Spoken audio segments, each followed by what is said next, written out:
কারি তো আমরা সবাই খাই। তো চলো আজকে বানাই হাফ বয়েলড এগ কারি। রেসিপিটা একদমই সিম্পল।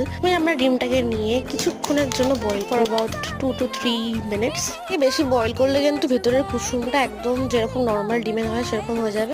আমরা এখানে দিয়ে দিচ্ছি একটা পেস্ট, যেটার মধ্যে সব ধরনের মশলা যেমন জিরে গুঁড়ো, ধনিয়া গুঁড়ো, লাল লঙ্কার গুঁড়ো, পেঁয়াজ, লঙ্কা সব দেওয়া। আমরা এখানে দিয়ে দিচ্ছি জিঞ্জার গার্লিক পেস্ট। অ্যান্ড এবার আমরা ভালো করে মশলাটাকে কষাবো ফর অ্যাবাউট 5 to 6 মিনিটস। আমি এখানে দিচ্ছি টমেটো কেচাপ। তো টমেটো কেচাপের জায়গায় টমেটো ইউজ করতে পারো, আর আমার কাছে আজকে টমেটো ছিল না তাই আমি টমেটো কেচাপ চালিয়ে দিয়েছি। আমি এক এক করে ডিমগুলোকে ছেড়ে দেবো। আর মেক শিওর যে তোমাদের ডিমগুলো যেন বেশি নাড়াচাড়া না করো, তোমরা একদম ওপর দিয়ে মশলাগুলো দিয়ে হালকা করে কষিয়ে দেবে। বেশি যেন ডিমগুলো কষিও না, তাহলে কিন্তু ফেটে যাবে। লাস্টে গরম মশলা দিয়ে নামিয়ে দেবো। এইভাবেই একদম সিম্পলি আমাদের তৈরি হয়ে গেল হাফ বয়েল এগ কারি। তোমাদের কেমন লাগলো কমেন্ট বক্সে জানিও।